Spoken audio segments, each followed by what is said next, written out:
네, 교우 여러분, 오늘 4월 15일 새벽 예배 시작하도록 하겠습니다. 오늘 함께 나눌 성경 말씀은 마태복음 7장 12절 한 절입니다. 여러분 너무나도 잘 아시는 말씀인데 제가 한번 성경 말씀 봉독해 드리겠습니다. 그러므로 무엇이든지 남에게 대접을 받고자 하는 대로 너희도 남을 대접하라. 이것이 율법이요 선지자니라. 아멘. 네. 황금률이라고 흔히 이렇게 일컬어지는 말씀이죠.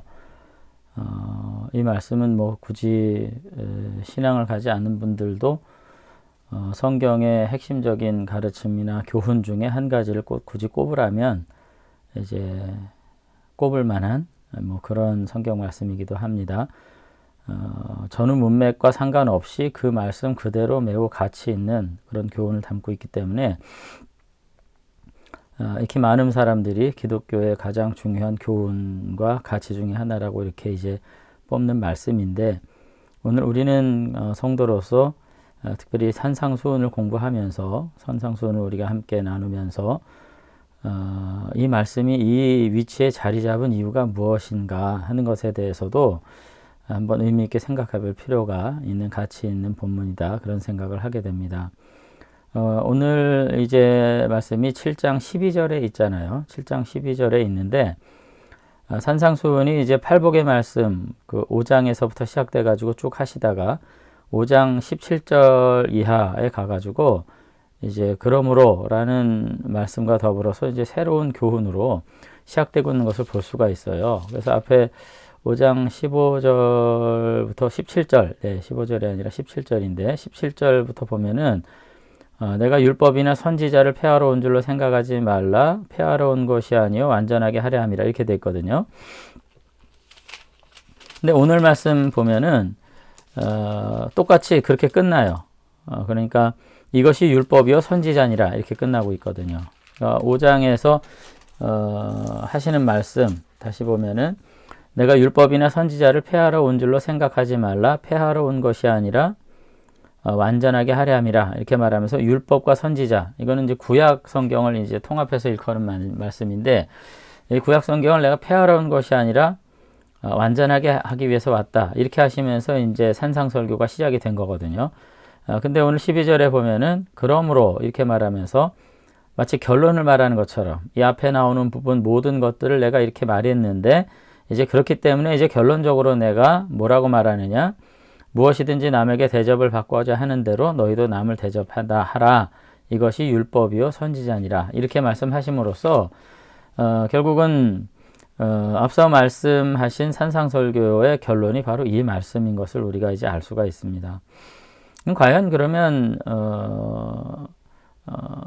무엇이든지 남에게 대접을 받고자 하는 대로 너희도 대접하라는 말씀을 왜 하신 걸까라는 생각을 할 때, 예수님 당시에도 이 비슷한 교훈들이 이제 이미 존재를 했었던 것을 우리가 생각할 필요가 있어요. 예를 들어서 이제 랍비 힐렐, 뭐 제가 이제 많이 말씀드린 부분인데, 당시 예수님 당시에 이제 유명한 이 랍비는 이 교훈을 이제 부정적 형태로 가르쳤습니다. 그러니까 너희가 싫어하는 것을 다른 이에게 행하지 말라. 이것이 율법의 전부이고 나머진 그에 대한 설명일 뿐이다, 이렇게 가르쳤어요. 그러니까 예수님은 너희가 대접을 받고자 하는 대로 남을 대접하라, 이렇게 긍정형으로 말씀하셨다면, 힐렐은 너희가 싫어하는 것을 다른 이에게 강요하지 마라. 이것이 율법이다, 이렇게 이제 말씀했다는 거죠. 이런 점에서 이제 예수님께서 또 5장 20절에도 보면 뭐라고 말씀하셨냐면은 내가 너희에게 이르노니 너희 의가 서기관과 바리새인보다 더 낫지 못하면 결코 천국에 들어가지 못하리라, 이러셨거든요. 그러니까 이 말씀은 결국 두 가지 의미가 있어요. 그러니까 구약의 가장 핵심적 가르침을 의미한다는 점과 더불어서 당시 랍비나 서기관들, 바리새인들이 해석한 구약의 해석보다도 더 뛰어난 해석이라는 것을 이제 알 수가 있는 거죠. 우리가 이제 구약을 생각해 볼 때, 이제 구약을 우리가 이제 보면 금지 규정으로만 생각하는 경우가 많아요. 안식일을 범하지 말라, 뭐 우상에게 절하지 말라. 뭐 이렇게 금지 규정, 살인하지 말라. 뭐 이런 식으로 돼 있기 때문에 이 금지 규정만 내가 지키면 되는 것처럼, 내가 하지 말라 하는 거 내가 안 하기만 하면 내가 뭔가 뛰어난 성도인 것처럼, 하나님 나라의 백성인 것처럼, 뭐 구원을 받는 것처럼 이렇게 생각할 경우가 많이 있거든요. 근데 이 구약은 뭘 의미하는가 하면은 선민으로서 살아가야 할 윤리의 최소치를 가르쳐 주고 있는 거예요. 그러니까 이 한계를 넘어가는 것은 더 이상 하나님의 나라의 자녀답지 않다고 말하는 거죠. 이거 안 지키면 의롭다가 아니에요. 나 외 다른 신을 섬기지 말라. 그러니까 안 지키면 의로운 게 아니에요. 이 선을 넘어가는 순간 그것은 합당하지 않은 거예요. 하나님의 자녀로서. 그런 점에서 랍비 힐렐도 이 부정명령에 입각해가지고 구약을 해석할 때 너희가 싫어하는 것을 다른 사람에게 시키지 마라. 이렇게 말할 수 있는데 이거 틀린 것은 아닌데, 그러나 이것이 하나님의 가르침의 핵심은 아니라는 겁니다. 하나님은 이처럼 최소한의 윤리적 삶만을 요구하신 게 아니에요. 우리에게. 오히려 이 최소 규정을 뛰어넘는 더욱 거룩하고 완전한 사랑을 향해서 나아가라고, 이거 실천하라고 이렇게 가르치셨지, 그리고 이와 같은 최소 규정을 이제 범하는 것은 더 이상 하나님의 자녀로서의 자격이 없다고 말씀하셨지, 요거만 지키면 구원받고 요거만 지키면 의롭고 요거만 지키면 거룩하다 이렇게 말씀하시지 않았거든요. 그런 점에서 예수님의 더 나은 의의 가르침이야말로 참된 율법의 해석이라고 이제 말할 수 있는 것입니다. 그런 점에서 저는 오늘날 성도의 삶이 성경적이라 이렇게 표현할 때 우리는 이 힐렐의 가르침과 예수님의 가르침 사이 어딘가에 이제 존재해야 되는 것은 분명하죠. 예를 들어서 살인하지 말라는 명령과 내 이웃을 내 몸과 같이 사랑하라는 이 부정명령과 긍정명령 사이 어디쯤에 있는 것이 성도인 것이고요. 살인하지 말라는 규정을 넘어선 순간 우리는 성도로서 존재하지 않는 것입니다. 그러면 우리가 어떻게 해야 될까요? 이 말씀의 최소치, 부정명령의 언저리에서 간신히 내가 하나님의 자녀라는 그 표지를 옷소매 끝에 단 채 달랑달랑 거리고 살아가는 것이 과연 옳은가?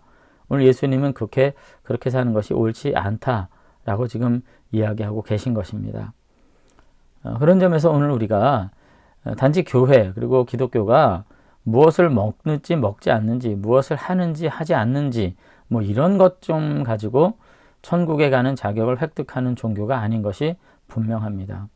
오히려 기독교는 정말 하나님께서 규정하신 이 최소치를 뛰어넘어 가지고 보다 더 본질적으로 거룩한 삶의 원리를 실천함으로써 그 안에서 진정한 자유와 그리고 하나님의 나라의 회복을 선포하는 백성들의 공동체라는 것을 우리가 생각할 수 있었으면 좋겠습니다.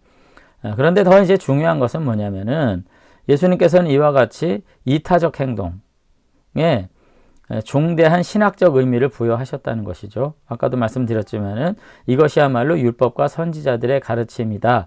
구약의 정신이다. 이렇게 이제 말씀을 하셨다는 것입니다. 결국 우리가 살아가는 세상을 올바로 세우기 위해서 필요한 것은 율법과 선지자의 가르침을 구현하는 데 있다고 보신 것이에요. 단지 이것이 신앙적 교훈이다, 교회 가르침이다 라고 정도 말씀하신 것이 아니라 이와 같은 구약의 정신을 실현함으로써 이 땅에 하나님의 나라와 의가 실현된다 라고 말씀하신 거예요. 왜 그렇게 이제 말씀하고 있냐면 이 12절의 말씀이야말로 어떤 윤리적 판단을 우리가 행할 때, 어떤 옳고 그름을 우리가 가름해야 할 때 그 선악을 판가름을 구분할 수 있는 가장 중요한 내적 기준이라는 점입니다. 예를 들어서 이런 거예요. 우리가 아무리 남을 구제하고 선행을 하고 남들 보기에 정말 의로운 행동을 했다고 해도 그 동기가 나중에 알고 보니까 자신의 입신양명과 출세 그리고 자신의 성취를 위한 더 큰 이득을 위한 어떤 수단이었다면 그것은 결코 모두 옳다고 말할 수는 없는 거죠. 예컨대 오늘날 많은 정치인들이나 지도자들의 행태가 그와 같은 것입니다. 뭐 거듭 말씀드리지만 시장 가서 선거 때마다 오뎅 먹고 서민 코스프레하고 이런 거 있잖아요. 무슨 착한 행위를 은근슬쩍 하는 것처럼 하는 거 있잖아요. 자, 이런 것들 모두가 다 사실은 그 내적 동기가 뭡니까? 표를 얻기 위한 거. 결국은 그와 같은 행위를 볼 때 우리 위선적이다 이런 생각을 하게 되잖아요. 그러니까 결국은 한 사람의 도덕성 그리고 정의로움을 어떤 외적인 태도만 가지고 평가할 수는 없는 이유가 여기 있는 것이고, 예수님도 그래서 늘 바리새인들을 향해서 외식하는 자들이라고 부르신 이유도 여기에 있습니다. 물론 어떤 정의로운 판단을 위해서 이루어져야 할 최소한의 형식적 기준이 필요하고 상황에 따라서 옳고 그름을 판단해야 하는 것은 당연하지만, 그럼에도 불구하고 내 삶의 어떤 모습이, 내 행위의 어떤 원인이 궁극적으로 나의 이기적인 필요를 위한 것이었다면 그것은 정당하다고 볼 수가 없다. 우리가 이 말씀을 이렇게 해석을 해야 되는 거죠. 그러니까 뭐 단순히 남에게 대접을 받고자 하는 대로 너도 남을 대접하라. 그러니까 내가 뭐 밥 사주고 떡 사주고 커피 사주고 내가 섬기고 이러면 착하다. 이렇게만 보아서는 안 된다는 거예요. 이 말씀이. 이 말씀은 결국은 우리의 선행의 근본적 동기가 본질적으로 이타적이어야 할 때 그것은 가치가 있다라고 말씀하신 것으로 봐야 되고, 우리는 그와 같은 기준으로 오늘날 우리들의 삶을 평가하고 그것을 따라서 우리가 더 본질적인 사랑과 이타적 삶의 원리를 따라 살아가는 것이 결국 교회고 하나님 나라의 원리다 하는 것을 우리가 알 수 있어야 할 것입니다. 예수님께서 보여주신 삶이 바로 그런 삶이었던 거죠. 십자가의 죽음. 그것이 우리에게 결코 기쁨이 아닐 수 있어요. 그 순간은. 왜 죽어요? 왜 돌아가셔야 돼요? 그러나 알고 보니까 그 안에 너무나도 큰 이타적 사랑의 헌신이 있었던 것. 그게 감동이잖아요. 그래서 예수님께서 늘 나를 따르려고 하는 자기를 부정하고 자기 십자가를 지고 나를 따르라고 하셨을 때 사실 이와 같은 가르침이 이 말씀에 담겨 있다고 봐야 합니다. 이타적 사랑이 구체적으로 어떻게 드러나야 할지를 늘 생각하면서 살아가는 사람들이 바로 예수님의 제자인 거죠. 내가 어떻게 겉으로 보이는 표면적 사랑과 정의를 통해 가지고 훗날 나의 이익을 도모할 것인가, 내가 어떤 평판과 평가를 쟁취할 것인가 하는 삶을 사는 게 성도가 아니고요. 겉으로 보기에는 굉장히 이것이 부정적이고 비극적일 수 있어도 알고 보니 그것은 바로 만인을 위한 사랑을 인한 죽음이었던 것을 예수님께서 보여주셨던 것처럼 그 내면의 진실함과 사랑으로, 행함과 진실함으로 우리가 행하게 될 때 그것이 바로 성도의 복된 삶이라는 것, 우리가 다시 한번 생각할 수 있었으면 좋겠습니다.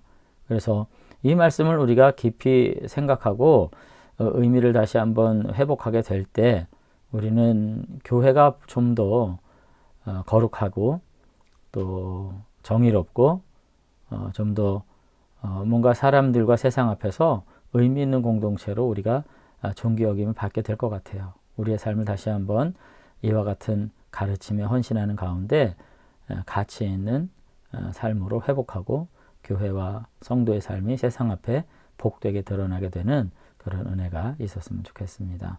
기도하겠습니다.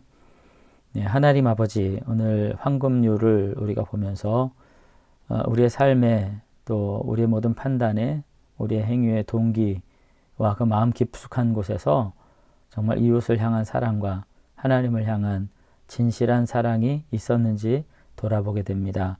하나님, 늘 자기 이해에만 머물러서 자기 이득과 만족과 성취와 성공만을 향해서 다름질할 때 우리는 신앙마저도 수단화하고 하나님마저도 나의 목적을 위한 수단으로 전락시키는 이와 같은 삶을 살 수 있는 참으로 연약한 존재인 것을 주님 앞에 고백합니다. 늘 자기를 부인하고 나를 따르라고 하신 주님, 이 시간도 다시 한번 나의 이해를 꺾고 나의 만족과 유익을 내려놓고 정말로 그 깊숙한 곳에서부터 다시 한번 이웃을 향한 사랑과 헌신의 마음으로 그 동기를 가지고 우리가 더욱더 의미 있고 가치 있는 일에 우리의 삶을 드리고 헌신하게 되는, 그래서 정말 하나님의 말씀을 이 땅에 성취하는 하나님의 거룩한 자녀들로 살아갈 수 있도록 우리를 축복해 주시옵소서. 그래서 훗날 우리의 자녀들과 우리의 이웃들과 우리의 함께한 모든 사람들이 우리의 생애를 평가하는 그 순간에 정말로 가치 있는 사랑이 무엇인지를 밝히 보게 되고 하나님의 은혜를 바라보게 되는 정말로 감동이 있는 삶 우리가 살아갈 수 있도록 하나님께서 붙잡아 주시옵소서. 오늘 하루도 삶의 모든 순간을 이와 같은 감동과 이와 같은 거룩함으로 우리의 삶을 다시 한번 회복해 나가는 믿음의 사람 되도록 도와주실 줄로 믿사옵고 예수님 이름으로 기도드리옵나이다. 아멘. 다시 한번 12절 말씀 잘 살펴보시면서 우리의 삶에 대한 하나님의 그 기대가 얼마나 크신지 그것으로 인해서 또 한번 감격할 수 있는 저와 여러분들이 되시면 좋겠습니다.